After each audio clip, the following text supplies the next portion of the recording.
Hello everyone, welcome back to my channel, my lifestyle vlogs. இன்னைக்கு நம்ம free online tailoring கிளாஸில் என்ன பார்க்க போகிறோம்னு பார்த்தீங்கன்னா, நம்ம சூயிங் மிஷினில் அடிக்கடி த்ரெட் கட் ஆகிட்டே இருக்குது அப்படின்னா அதுக்கு என்ன ரீசன், அதுக்கப்புறம் அது எப்படி சரி பண்ணுறது அப்படிங்கிறத பார்க்கலாம். இது வரைக்கும் நான் பிகினர்ஸ்க்காக போஸ்ட் பண்ண எல்லா வீடியோஸுடைய லிங்க்கும் டிஸ்கிரிப்ஷனில் இருக்குது. ப்ளஸ் டெய்லரிங் ரிலேட்டடாக நான் போஸ்ட் பண்ணியிருக்கேன் எல்லா வீடியோஸும் பிளேலிஸ்ட் லிங்க் நான் கீழே கொடுத்துருக்கேன். வேணுன்றவங்க கிளிக் பண்ணி பார்க்கலாம்.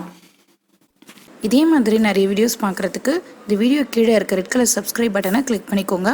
கூடவே அந்த பெல் ஐக்கானையும் கிளிக் பண்ணிக்கோங்க. அதில் ஆல் அப்படின்னு செலக்ட் பண்ணிக்கிட்டிங்கன்னா நான் போஸ்ட் பண்ணுற எல்லா வீடியோஸோட நோட்டிஃபிகேஷனும் உங்கள் மொபைல் ஃபோனுக்கு வரும்.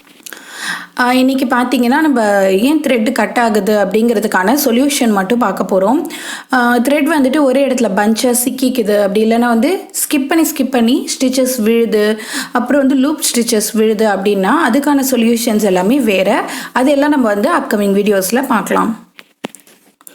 இப்போ ஃபர்ஸ்ட் ரீசன் என்னவாக இருக்கும்னு பார்த்தீங்கன்னா, நம்ம தைச்சிட்டே இருக்கோம். அப்படி தைக்கும் பொழுது நூல் அடிக்கடி கட் ஆகுதுன்னா முதல்ல நம்ம பார்க்க வேண்டியது நம்ம த்ரெட்டை எல்லா த்ரெட் கைட்ஸ்லேயும் விட்டு எடுத்துருக்கோமா அப்படிங்கிறத பார்க்கணும். இப்போ நம்ம மிஷினில் ஒவ்வொரு இடத்துலையும் நூலை கோர்த்து எடுக்கிறதுக்காக கொடுத்துருப்பாங்க. அந்த மாதிரி இருக்கிறதுல ஏதாவது ஒரு இடத்துல நீங்கள் அந்த நூலை விட்டு எடுக்கலை அப்படின்னா கூட த்ரெட்டு கட் ஆகிறதுக்கான சான்சஸ் நிறைய இருக்குது. ஸோ ஃபஸ்ட்டு நம்ம பார்க்க வேண்டிய செக் பண்ண வேண்டிய விஷயம்னா இதுதான். உங்களுக்கு டவுட்டாக இருந்ததுன்னா ஃபுல்லாக த்ரெட்டை ஒரு வாட்டி எடுத்துகிட்டு திரும்ப நீங்கள் ஃபஸ்ட்லேருந்து எல்லா த்ரெட் கைட்ஸ்லேயும் விட்டு எடுத்துக்கோங்க. விட்டு எடுத்துகிட்டு இந்த மாதிரி நீடில் கோத்துட்டு பேக் சைடு அந்த த்ரெட்டை வச்சுட்டு நீங்கள் ஸ்டிச் பண்ண ஆரம்பிங்க. கரெக்டாக வரும். அப்படி வரல அப்படின்னா நெக்ஸ்ட்டு ஸ்டெப் என்ன நம்ம செக் பண்ணணுன்றதை பார்க்கலாம். செகண்ட் நம்ம பார்க்குறது பார்த்தீங்கன்னா த்ரெட்டுடைய குவாலிட்டி. நம்ம யூஸ் பண்ணுற த்ரெட் பார்த்தீங்கன்னா புது த்ரெட்டாக இருக்கணும், ப்ளஸ் நல்லா பிராண்டடான ஒரு த்ரெட்டாக இருக்கணும். இப்போ ஒரு வேளை நம்ம வீட்டில் ஏற்கனவே வச்சுருக்க பழைய நூலை யூஸ் பண்ணோம் அப்படின்னாலும் அது பியறதுக்கான சான்சஸ் இருக்குது.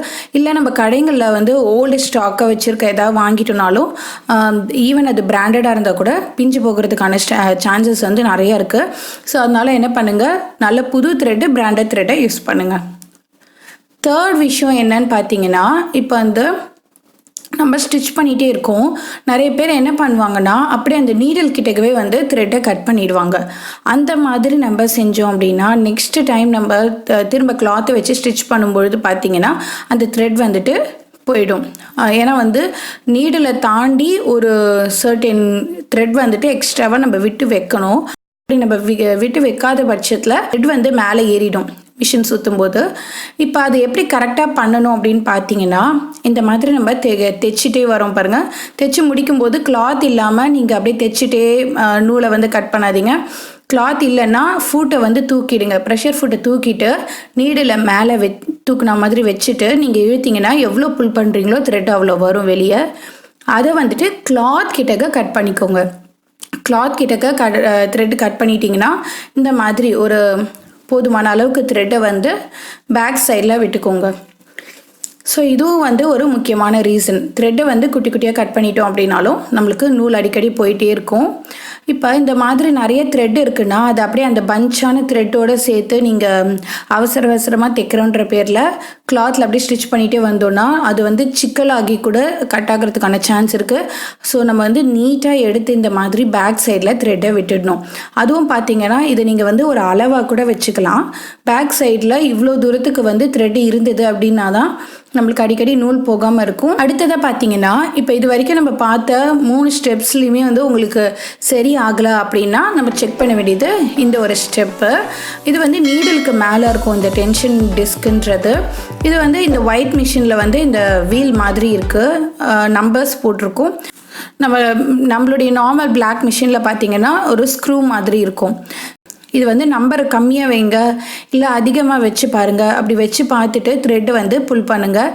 அப்படி இழுக்கும் பொழுது உங்களுக்கு ரொம்ப டைட்டாகவும் இருக்கக்கூடாது, ரொம்ப லூஸாகவும் இருக்கக்கூடாது. கரெக்டான ஃப்ளோவில் வரணும்.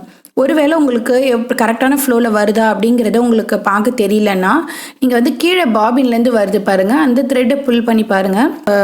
அது எந்த ஒரு வேகத்தில் வருதோ அதே மாதிரி ஃப்ளோவில் தான் மேலே இருக்க த்ரெட்டும் வரணும். அதுக்கேற்ற மாதிரி நம்ம டென்ஷன் டிஸ்கில் டைட்டாக வைக்கணுமா இல்லை லூஸாக வைக்கணுமான்னு பார்த்து அட்ஜஸ்ட் பண்ணிக்கணும். மோஸ்ட்டாக பார்த்தீங்கன்னா நம்ம இந்த டென்ஷன் டிஸ்க் அட்ஜஸ்ட் பண்ணாலே நம்மளுக்கு இந்த ப்ராப்ளம் சால்வ் ஆகிடும். இன்கேஸ் அதுலேயும் சால்வ் ஆகலை அப்படின்னா இந்த ஸ்டெப்பை நீங்கள் வந்து செக் பண்ணிக்கோங்க. அதாவது நம்ம நீடலை வந்து செக் பண்ணிக்கணும். நம்ம ஊசி பார்த்தீங்கன்னா நல்லா ஷார்ப்பாக இருக்கணும், மொக்கையாக இருக்கக்கூடாது, அதே சமயம் வளைஞ்சா மாதிரி இருக்கக்கூடாது. இது மாதிரி இருந்துச்சு அப்படின்னா நம்ம த்ரெட் கட் ஆகிறதுக்கான சான்ஸ் இருக்குது. ப்ளஸ் நம்மளுக்கு வந்து நம்மளுடைய நீடல் இப்போ சின்ன மிஷின் நீடல் இந்த மாதிரி ஒயிட் மிஷினுக்கெலாம் பார்த்தீங்கன்னா நீடலுடைய ஒரு சைடு வந்து தட்டையாக இருக்கும்.